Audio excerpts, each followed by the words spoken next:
After that, most of Lord of Light set passed without anything similar happening.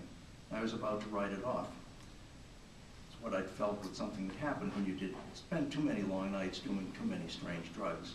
Then they sang Just a Boy Without Wings, the song where Ray Light yelled, "Reach me, reach me, reach me or die," and was naked and handcuffed on a window ledge, trying not to look at pavement 8 floors below, while trying desperately to meld my mind with that of the man who stood behind me. The nightmare lasted until the music stopped, and I was shaking and wet with sweat. I realized that Ray and I shared at least one very bad experience, and that he could do what Nightmare Man had forced me to do. Still thinking about that long ago night at the Fillmore, I found myself in the Bowery, in front of a taxi stand. Maybe you remember the restaurant. It was briefly trendy a few years back, just after it opened up the street from CBGB's, which was still in business then. Completely remodeled in aluminum and glass, the taxi stand occupied a spot that had for decades been a lousy all-night cafeteria, favored by cab drivers, cops, and prostitutes, both DV and male, and female rather. All murals of black and white photographs from the 40s and 50s caught the Bowery at night. Neon signs, parties for uptown slumming, drunks with ruined faces singing, fat women flashed their garters as they danced on bars, drunken college louts tried to be hip. Then, when I arrived right at noon, the place was still almost empty. I saw Marty before he saw me, and was amazed that a white-haired old guy like that was still off on artistic adventures. He's 6 months younger than I am. When Marty spotted my approach, he said something to the woman with him. Judy Finch turned my way, smiled, and spoke my name. She looked good, mid-40s instead of late 50s, ash blonde, no obvious work on her face. For an instant, I saw a flash of the honey-haired kid caught between boarding school and Max's Kansas City. She stared at me, and I wondered if she was remembering that first encounter, was just trying to remember me. "I can't believe it," she said, softly saving her voice. "We precious few don't die easily." She took a sip of the mimosa with which she was bringing the morning to a close. "Marty tells me that you've got some amazing material." He had ordered iced tea, which meant he was keeping his head clear. I did the same, and Marty told me about the show they were developing. Will it be a bit like Cabaret, a bit like those evenings Elaine Stritch did in B. Arthur? Great monster ladies of the American stage talk about breaking into Broadway, sing a couple of Sondheim songs, reminisce about Golden Girls on TV, and give you a few funny, painful glimpses of their lives. "His stage careers are kind of impressive," said Judy. "But I pretty much got those old ladies beat when it comes to the life story aspect. Living with the Lord of Light, who turned out to be the god of death, and with the guy who killed him, they can't top that." She laughed at my startled expression and said, "Oh yes, I'm going to talk about Ray and BD, and the deaths." "Can you show us what you have?" Marty asked. I brought out a copy of The Kid with the Sun in His Eyes and read aloud the opening section I'd looked over at home. I finished, and Judy said very quietly, "When I was 15, I used to walk Ray down to 4th Street every night. He called the guy he lived with the man. I never saw the man. All I knew was that I hated him." Then she asked me, "You have more?" The waiter came with my food, and I put the oyster poor boy I had ordered aside and read, "At night, East 4th Street becomes the off-Broadway Rialto, and the kid mixes with boys and girls on the corner of 2nd Avenue, the glassy-eyed drag queen smoking in the alley next to the Club 82, where guys in dresses talk dirty and sing lewd songs in falsetto for the benefit of middle-aged drunks in New York on business. He slips in and out of the intermission crowd at the Truck and Warehouse and La Mama, pokes his head into Phoebe's on the corner of the Bowery, looking for a daddy for the night.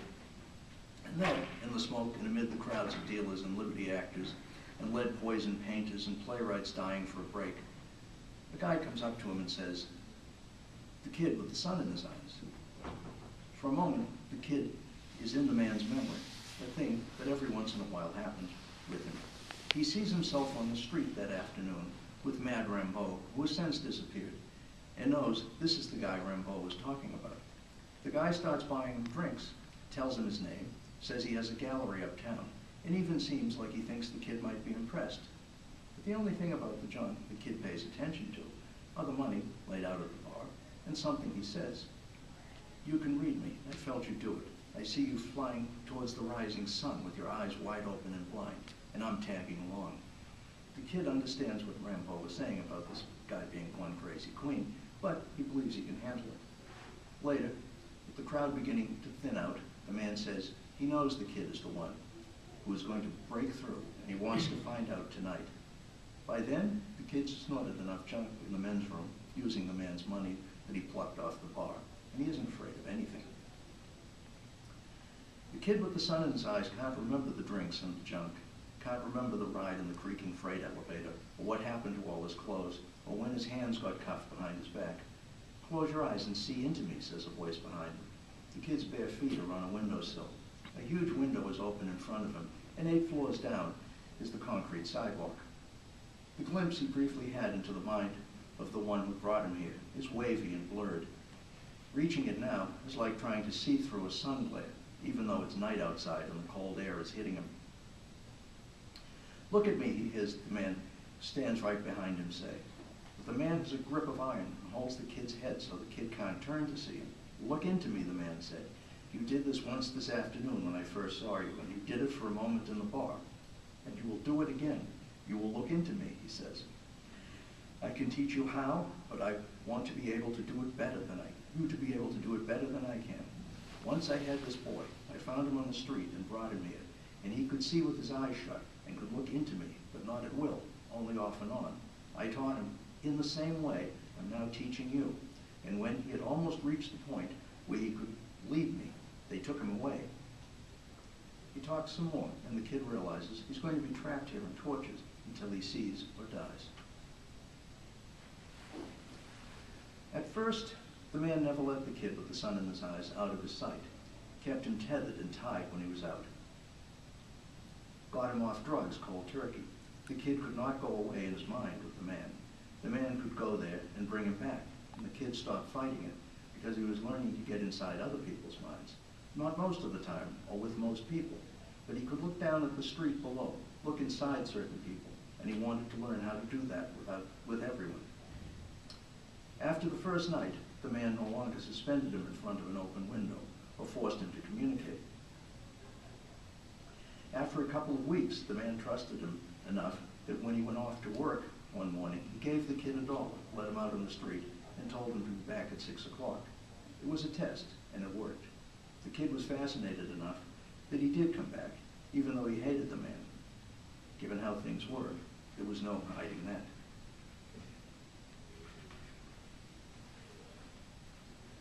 Judy paused with a bit of salad on a fork, but didn't put it in her mouth. "Let me read the whole manuscript," she said. "This is fascinating." 5 minutes? Thank you. "I feel like the boy he's talking about having taught is Ray. Something like this happened to you?" I shrugged a little bit.